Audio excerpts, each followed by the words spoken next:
oduu ammi arra oduuleen ajaa'ibsiisaadha. Oduulee tabiyyaatiin dura eegalla biyya keessa Soomaalonni gosa Soomaalii haaraa argannee dabuub keessatti jechuudhaan guyyaa arran tana wal jalaa darbaa jiran suuraa tokko kaasanii nama jechuudha.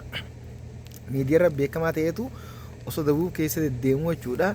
Suurumaan akkanuma laalee gosa teenya jechuudhaan gosa Soomaalotatti maxxantii jee Soomaalota haaraa jechuudhaan waamachaa jiran. Lafa dabuubsanis barsaa akka yaada isaaniitti qabachuudha fakkaate. Kanatti aansuudhaan oduulee addunyaa gurguddaadha isin biraan geenya waa oduulee naannoo keessaa tana gurruma isin buusuufi malee Taayyee Dandaa guyyaa arraan tana mana murtii jechuudha dhiyaachuudhaan akkasuma manni murtii gaafiilee qabxiilee 3 kan inni ittiin jechuudha yakkama jechuudhaan to'atamee 2 duraan bilisa baasee arraas takkitti jechuudha shukkutii yookaan jechuudha meeshaa waraanaa seeraan alaa tan waraqaa eenyummaa eeyyamatti hin qabneedha jechuudha manaa qabne jechuudhaan fedhansanii ammallee san himata irraa waan bilisa hin baasin himata san ballama biratti dabarsaniiti jiran murteedhaatiifis ni dabraa jechaa jiranii garuu rabbi haa baasu. Kanarratti immoo xiinxaltoonni Oromoo jechuudha kanneen akka hayyuu Oromoo Jawaar Maamfaanii kaleessa bilisa irraa baasuun arraan tana qabuun aaduma jechuudha bilxiqinnaa jechuudhaan hedduu barreeffama tokko irra maxxansee jira. Namoonni kunis sagalee taa'aaf Taayyee Dandaa akka gallakkifamu jechuudhaan sagalee akka ta'uuf waamicha uummata bal'aa dhiyeessaniif jiranii hundaafuu rabbi haa baasu jenna. Keessoo uummata keenya kanas tokko rabbi haa godhu. Kanatti aansuudhaan paartiileen Oromootiis filannoo irratti dhiyaachuudhaaf waamicha tokkummaa walii dhiyeessaa jirti jaan kaafaa abaa'ummaan lamaanuu jechuudha. Abaa'uun bakka lama jirti gaa'ee tan daawwiti ibsaatiin hoogganamtuu fi tuunis jechuudha gara filannoo kanatti jechuudha dabruuf akka filatamtu jechuudha waamicha tokkummaa jiru walii dhiyeessaa jirti yaani yoo walii galte hedduu gaariidha. Rabbi walii haa galchuu uummata keenya tokkummaa hundaa'u rabbi haa tokkoomsu. Kanatti aansuudhaan Dooktar Abiyyiin guyyaa irraan tanaa haasawaa aariidhaan taasisee jira. Maalirratti taasiseen gaa asirratti isinii ifti jechuudha. Jiddumamee sabskiraayib godhaadha. Mallattoo gurraatti kudhan sabskiraayib godhan dabalamaadha. Gadheen gantootaa jechuudha. Gantoota ergama jechuudha ba'achuudhaan Itiyoo fuulduratti fiigaa jirtu gufachiisuuf yaalaa jirtu ergamtuudha. Ammoo Itiyoo qoruu barbaaddii jechuudhaan dubbate bifa aariitiin kana maalirra jeewettee garuu qoruu hin dandeessu ibboodonni deebisaa hin jirtu jechuudhaanis akka dhaadannootti ibsee jira. Ibsa dhiyeenya kana kaleessa isinii ibseetiin jira. Oduu kaleessaa keessatti ulaa galaana irratti tattaaffii dura dhaabbachaa jiran Eertiraan Masrii dabalatee jechuudha Saudi Arabiyaa Joordan dabalatee biyyoonni hedduun jechuudha humna galaanaa bobbaasuudhaaf akka jechuudha warra galaanaa kana ittisuudhaaf galaana tiisine jechuudhaan eenyu tiisan diina isaa irraa tiisan kamtu jira itti uumaatu ulaa galaanaa harkachuuf deemaaf kana beektee ijaaranii amma kan ijaareesse Eertiraan waan itti sodaatteef maal goote Masrii wajji walii galte. Masriin ammoo akka liigii Arabootatti mata dureedha waan ta'eef hooggantuudha waan ta'eef Saudi Arabiyaa fi kanneen wajjiin hidhatteetuma akka jechuudha humna galaanaa bobbaafne galaana tiisinaa jechuudhaan diinarraa waliin ta'uudhaan gareen ijaaramte tan geefi 8 jaamtu akkasitti jechuudha kalee ibsa baafte. Kana jechuudha hordofeeti gantoota gadheen gantoota ergachuun jalaale Itiyoo fuuldura fiigaa jirtu gufachiisuuf ergamtee jechuudha.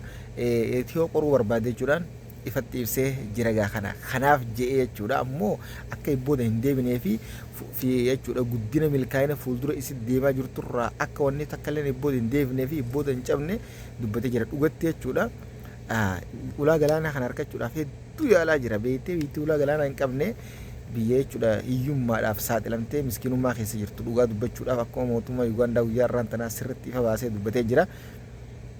Sanis gaasoo sanitti ittisni deebina ammoo Dooktar Abiyyiin hedduu yaalii taasisaa jira jechuudha. Ulaa galaanaa Somaalilaand inni mokkore ni dhabee Somaaliyaa gadiitis jechuudha osoo mootummaan Hassan Sheikh Mohamud jechuudha aangoon qabatiin farmaajo wajjiin walii galtee ulaa galaanaa harkachuudhaaf mallatteessee kanarra muudaniiti sanis jalaa fashaleessanii karaa kanaan Eertiraanis itti deemaa jira asiinis jechuudha irratti wanna ta'anii ati garuu mokkora ajaa'ibaatu isa qabate fatanaa ajaa'ibaa keessa jira jechuudha ulaa galaanaa kanarratti.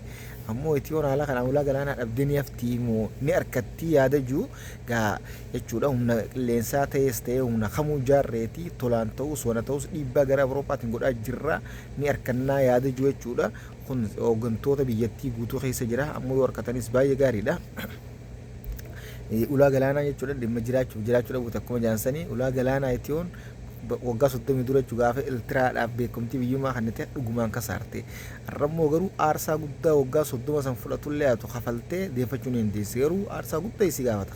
Kafalaatis jira Dr. Abiy itti nafne tattaaffii godhaatuma jira jechuudha. Gahee isaa baa jira haa ta'u rabbi harkisiisu yennaan. Kanammoo humnoota jechuudha irratti ijaarame kana kan maanta humna galaana ertee galaana tiisine jechuudhaan biyyoonni hedduun irra walii gala biyyoonni jiddu galaa kana kanaatu isa aarsee akkana jechisiisee dhugumaan nama aarsitilleedha. Bishaan wayifii harka baasanii laaftumatti barbaaduunis mashaqqaa garaa jiranii. Kana gaarabbii argachiisuu yennaa kanatti aansuudhaan jechuudha mootummaa Ugaandaatis Ugaandaanis warra ulaa galaanaa hin qabneef Burkina Faasoo Burkina Faasoon Morookoon hayyamteef jirti akka fayyadamtuuf ammoo Ugaandaan jechuudha sababa ulaa galaanaa jechuudha galaana dhabuutiin humna galaanaatii fi daldalachuu fi humna galaanaa ijaarrachuu waan dhabneef Keeniyaa wajjin walitti bu'uun keenya waan oolle jee. Ammoo tanaafuu jechuudha biyyoonni galaanatti dhiyoo jiran warra ulaa galaanarraa fagoo jiruuf akka hayyamtu asiin gaafannaa yoo hayyamuu didde immoo sun gartee dhukkuba sammuutii fi yaani maraatummaatu itti jira jechuudhaan qeeqee jira jalqaba ana Keeniyaa wajjin lola eegalu jechuudhaan dubbatee jira hayi miti ulaa galaanaatu dhimma dhugaan lubbuuti. Kanaaf addunyaa ardii haareemmaa jechuudha bishaaniin farmafatee jirtu san irratti achi galuurra nu wayya takka achitti aanu galchanii yenna kanuma qoosaas keessa godhaatuma gaa'u. Isin jecha walla galatoomaadha.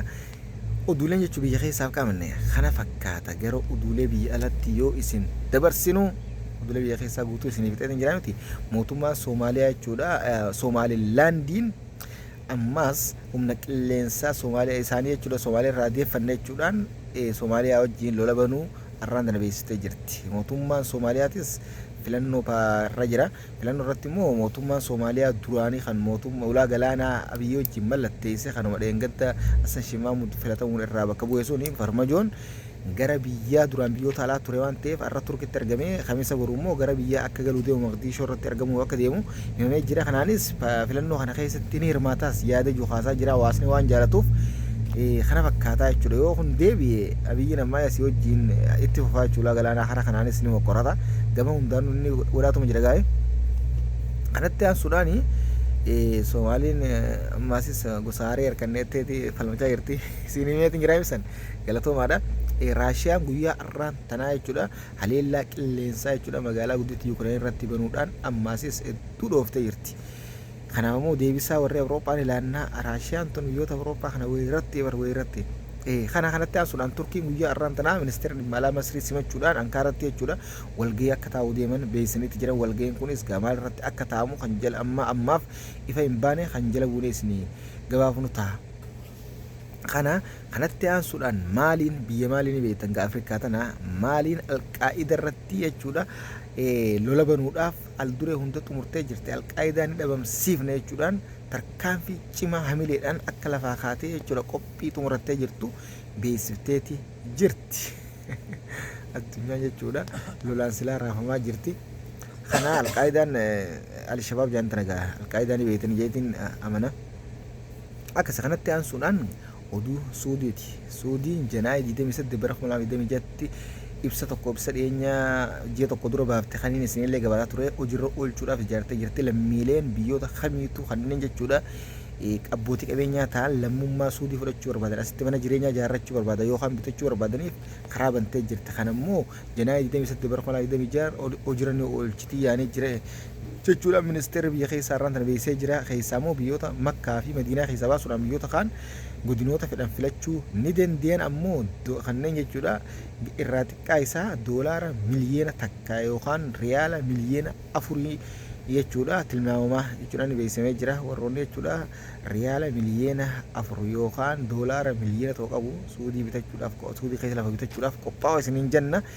Itti aansuudhaan warreen jechuudha hayyama balaakaa hayyama isaanii balaakaa qabu akka sirreeffataniif irra dhibaatii dabalata isinii kannitee jirti.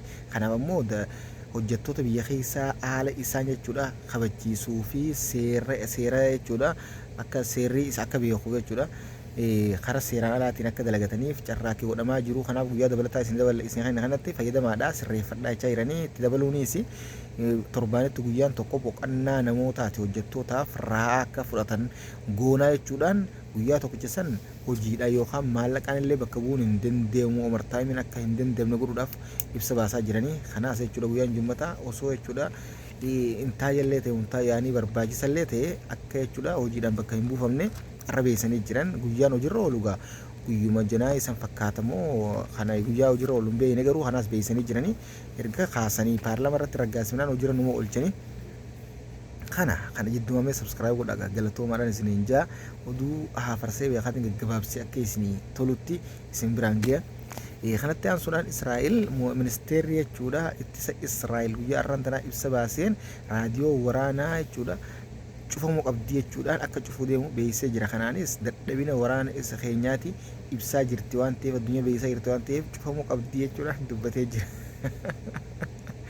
Tana kunoo qawween ajaa'iba muka dhiibaa sanii akkasitti amma humni isaanii akka dadhabde sirriitti agarra jira. Kana immoo waan ragaa taatee isaa Tiraamp duraan Israa'el wajjin hedduu socho'aa jira. Haa ta'u ammallee hojjaa jiraatu irra guddaa humna isaa karaa Suudii deeffatee jira. Suudiinis humnoota jechuudha hidhatan xayyaarota keessatti lolaa gurguddaa hedduu irraa akka bituu deemtu beeksifteeti jirti. Amma Tiraamp gaati gamoo guddoo jechuudha Tiraamp jettu gamoo Tiraamp jettu Suudii keessattu ijaaraa jira. Isinii jira bu'uura kaayeeti jechuudha walakkaan gahee jira. Kanaaf jechuudha michummaan isaa jabduun amma gara Suudiitti as deebi'ee jira jechuudha Tiraamp. Hundaafuu Israa'el dadhabdee jirti. Humnitii isii hedduu laafattee jirti. Akkasumaan tattaafachaa tuma jirti. Israa'el guddoo dhaabnaan isiin ittuma jirti ammoo Gaazaan haala gaariirra jirti. Oolmeni Gaazaa pireedaadha eega waliigaltee raawwatamee oda wal jijjiirraan hanga reeffatti illee itti fufeetuma jira. Uummanni hawaasnis barattoonni jechuudha. Hawaasnis misooma isaanii hojii eegalanii jiran akkasuma jechuudha deeggarsi adda addaatis godhamaa fi jira gargaarsa karaa hundaan seenaa fi jira itti dabaluudhaanis barattoonnis dubartootaas ta'e hanga yuunivarsiitii banamee barnoonni kan namaa jira jechuudha. Kana addunyaan hanganumaa turaadha alhamdulillahi baga Gaazaan nuuf milkooyte. Isiniin janna mee jechuudha jidduudhaan subscribe godhu qofan taglamee nutti dabalama maatii keenya ta'a subscribe godha galatoomaan isiniin jagaa. Turkiin kanatti aansuudhaan Turkiin guyyaa har'aan tanaa jechuudha xayyaara kaleessa daangaa Azerbaajaan irratti jechuudha kufee namoota 20 feetee osoo deemu xayyaara kun kaargoo waraanaa kan Turkiiti. Namoonni 20 du'eef ammoo maatii isaaniitiif jajjabinaa fi gadda isaanii dhaga'e mootummaan Turkii Ordoqaan ibsuudhaan akkasuma jechuudha sirni awwaalchaa akka godhamu deemu sirri gubatanii lafeen guramaa jirti yaani. Kanaaf viidiyoodhaan agarsiisanii. Kanatti aansuudhaan mootummaa Suuriyaa uummata sharahaa Waashingitaan yookaan Waataa'us keessatti jechuudha shittoo Tiraamp irraa facaafate.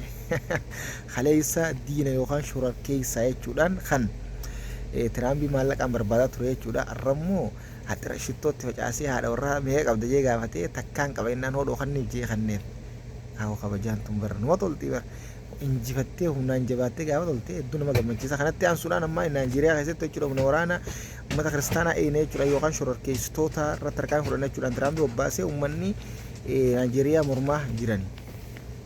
Kana kuncuunfaa oduu guyyaa har'aan tanaati. Oduu har'aa kana fakkaata kan biraatiin hogganatti deemutti shergoodhaan facaasaa. Assalamu alaikum warahmatullahi wabarakatuh. Maatii keenya ta'uu qofan dagatinaa galatooma.